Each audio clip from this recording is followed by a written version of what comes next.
انسان زیادہ سے زیادہ معمولاً یہی سب دیکھ پاتے ہیں۔ اس کے پیچھے ایک اور چیز ہے جو مستقل ہے، اس میں کوئی تبدیلی ممکن نہیں ہے۔ وہ کیا ہے؟ یہ جو نماز آپ نے پڑھی اس میں کچھ چیزیں متغیر تھیں، کچھ چیزیں مستقل تھیں، اس کے پیچھے ایک اور مستقل عنصر ہے۔ وہ کیا ہے؟ بندگی کرنی ہے یا نہیں کرنی ہے؟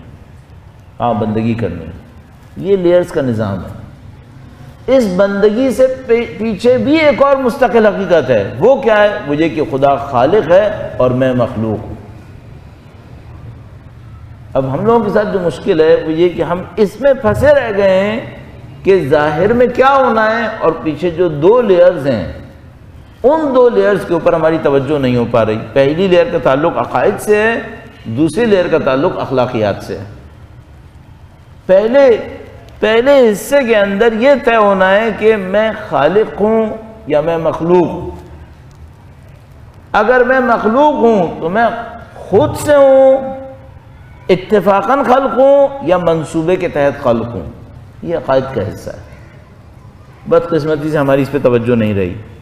دوسرے حصے میں چونکہ میں مخلوق ہوں اور ایک خالق نے مجھے کسی منصوبے کے تحت خلق کیا ہے، تو میری کامیابی کس میں ہے؟ بندگی میں ہے یا اپنی منمانی میں ہے؟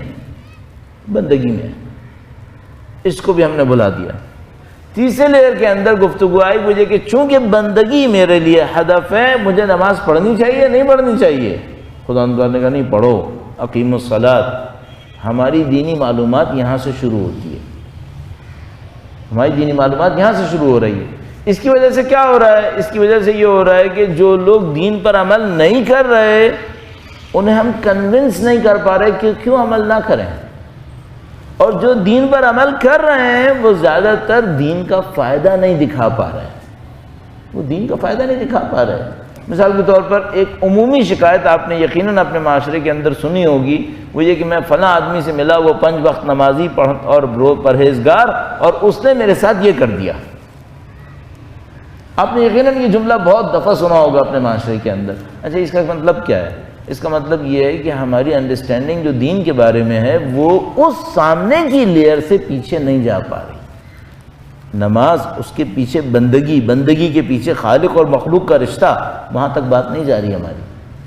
ہم اسی میں قید ہو گئے کہ نماز پڑھنی ہے یا نہیں پڑھنی، اور اگر پڑھنی ہے تو ٹھیک ہے پڑھ لی اور معاملہ ختم ہو گیا، بعد میں آزادی ہے، اور نہیں پڑھنی کسی نے تو نہیں پڑھنی، معاملہ ویسے ہی اس کا ختم ہو گیا۔ یہ بہت بڑی ہماری مشکل ہے، اور جو دین کی بقا ہے پوسٹ ماڈرن زمانے کے اندر وہ اس سے ہے کہ یہ دین پیچھے تک جائے گا۔ انسان کتنی ہی ترقی کیوں نہ کر لے، بنیادی سوال اس کے سامنے رہے گا یہ خالق ہے یا مخلوق ہے۔ اگر مخلوق ہے، بندگی کرنی ہے یا بندگی نہیں کرنی ہے، یہ سب سوال اس کے سامنے رہیں گے، اور دین اسی کے اوپر قائم رہتا ہے۔ اس کے ذریعے سے وہ انسانوں کو تبدیل کرتا ہے۔ اور بس اس سلسلے میں ایک آخری جملہ اور عرض کرتا چلوں، ایک آخری مطلب وہ یہ کہ آج کے زمانے میں جو مغربی دنیا کے اندر بہت بڑی مشکل آ گئی ہے وہ یہ کہ وہ دین سے تھک کر بے دینی پر آئے، اور اب بے دینی سے تھکنے کے بعد نہیں جانتے کہ اب جانا کہاں پر ہے۔ ان کے ساتھ جو بہت بڑی مشکل آ گئی ہے وہ یہ کہ پہلے وہ کئی 100 سال تک دین کا نام لیتے رہے، اور بدقسمتی سے ایسا دین تھا جس نے چلنا نہیں تھا۔ اس کے بعد دین سے بھاگ کر بے دینی میں پناہ لی، اور اب نہیں معلوم کہ اب کس چیز میں پناہ لینی ہے۔ لہذا زندگی کے چند سال گزارنے کے بعد ان کے سامنے کلیئر نہیں ہوتا کہ زندگی کا ہدف رہے گا کیا۔ بہرحال یہ وہاں کی ایک مشکل ہے، ہمارا اس سے تعلق کم ہے۔ ہم دوسرے موضوع کے اوپر آتے ہیں کہ دین کا اثر کیوں ختم ہوتا جا رہا ہے، دین کا اثر کیوں نہیں ہو رہا لوگوں کے اوپر۔ درود بھیجے گا محمد و آل محمد، صلی اللہ محمد آل محمد عاجل۔ کئی اسباب ہو سکتے ہیں۔ شہید مطاری نے ایک انتہائی نفیس مختصر سی کتاب لکھی تھی مغربی دنیا میں مادہ پرستی کے اسباب کے اوپر، کہ جو مغربی دنیا ہے اس کے اندر مادہ پرستی کیوں پھیل گئی ہے۔ وہ کتاب اس لحاظ سے اچھی ہے کہ وہ 30-40 سال پہلے لکھی گئی تھی جب مشرقی دنیا کے اندر مادہ پرستی اتنی نہیں پھیلی تھی۔ تو اگر کوئی اس کتاب کو پڑھے اور اس کتاب کو پڑھنے کے بعد دیکھیے اب جو مشرقی دنیا میں مادہ پرستی پھیل گئی ہے اس کا کیا سبب ہے، تو بہت اچھا مقایسہ کر سکتا ہے وہ کہ یہاں پہ کیوں ہو رہا ہے۔ ہم لوگوں کے ساتھ مشکل کیا ہے، دین ہم پہ اثر کیوں نہیں کرتا ہے۔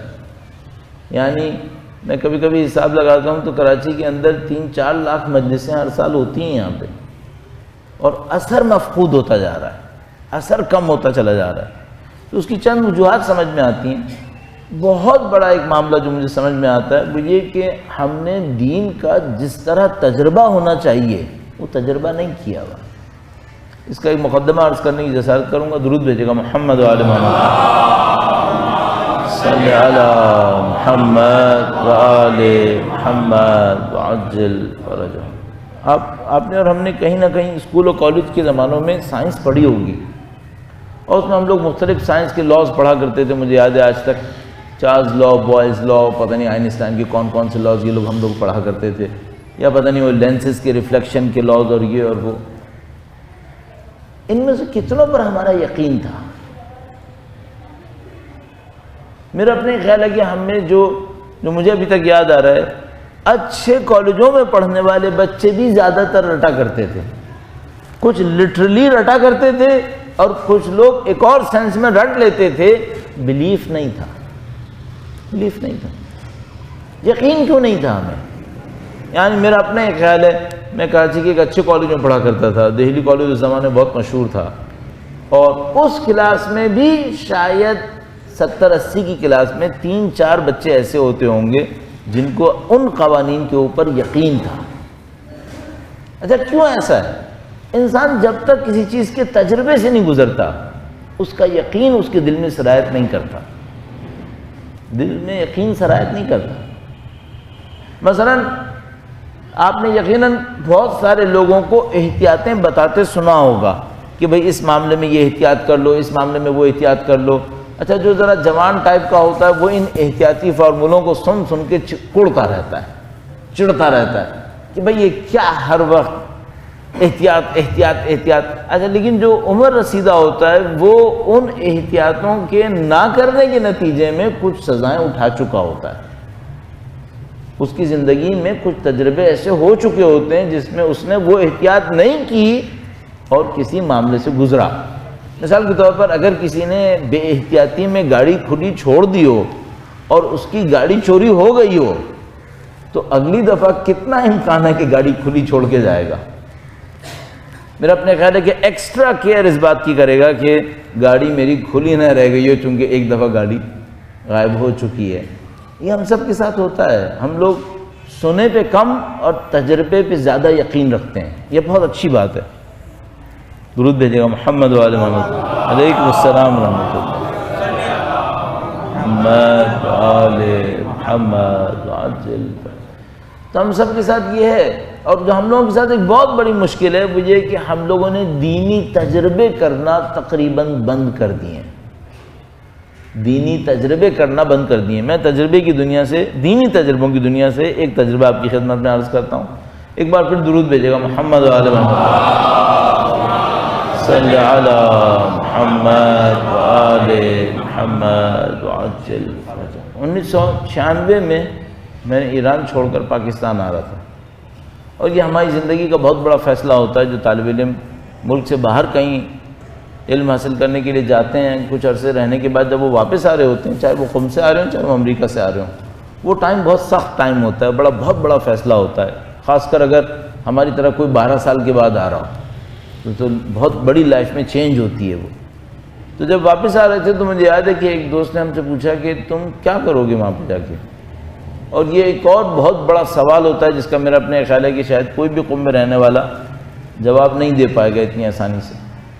تو میں نے اس سے کہا کہ میں نے دین سیکھے ہوئے 12 سال ہو گئے مجھے دین سیکھتے ہوئے، میں چاہتا ہوں اب دین کو تجربہ کروں تاکہ مجھے سمجھ میں آئے کہ جو دین میں نے 12 سال سیکھا ہے یہ دین فائدہ دیتا ہے نہیں دیتا ہے۔ تو اس نے کہا تم تجربہ کیسے کرو گے؟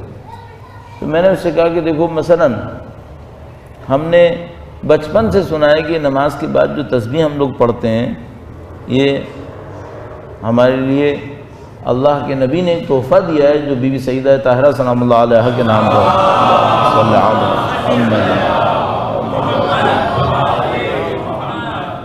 اور اس کے لیے ایک روایت بیان کرتے ہیں، اور روایت یہ ہے کہ بی بی تشریف لائیں اور اللہ کے رسول سے ایک خادمہ کا مطالبہ کیا۔ اللہ کے رسول نے فرمایا کہ میں کیا تمہیں ایسی کوئی عبادت نہ بتاؤں جو اس خادمہ سے بڑھ کر کارآمد۔ اس موقع پر اللہ کے رسول نے یہ تسبیح عنایت فرمائی۔ تو میں نے یہ سوچا کہ خادمہ کے مطالبے میں اور تسبیح دینے میں کوئی تعلق تو ہونا چاہیے. یعنی اگر بیوی نے کہا کہ خادمہ دی جائے تو خادمہ کیوں دی جائے؟ کام کرنے سے تھکاوٹ ہوتی ہے، کام میں کوئی شریک ہو جائے تو کام آدھا ہو جائے گا، تھکاوٹ کم ہوگی. پھر میری سمجھ میں ایک بات آئی مجھے کہ کیا تسبیح کا کوئی اثر تھکاوٹ کو دور کرنے میں ہونا چاہیے یا نہیں ہونا چاہیے؟ کام کے آسان ہونے میں، چلیے تھکاوٹ تو اثر ہے کام کے بعد کا، کام کا آسان ہو جانا اس سے بھی پہلے ہے. تو تسبیح یا تو تھکاوٹ ہونے کے بعد تھکاوٹ دور کرے یا مشکل کام کو میرے لیے آسان کرے. دو میں سے کوئی ایک کام کرے، یا اثر یا مؤثر، کوئی چیز تو ہو اس میں. یعنی کاز اینڈ ایفیکٹ میں سے یا ایفیکٹ پہ عمل کرے یا کاز پہ عمل کرے. اور اگر دونوں میں عمل نہیں کر رہی تو پھر بے مورد ہو جائے گی نعوذ باللہ تعالیٰ. تسبیح اس موقع پر اس مطالبے کی جواب میں دینا بے مورد ہوگا، اور ظاہر ہے کہ اللہ کے رسول بے مورد کام نہیں کریں گے.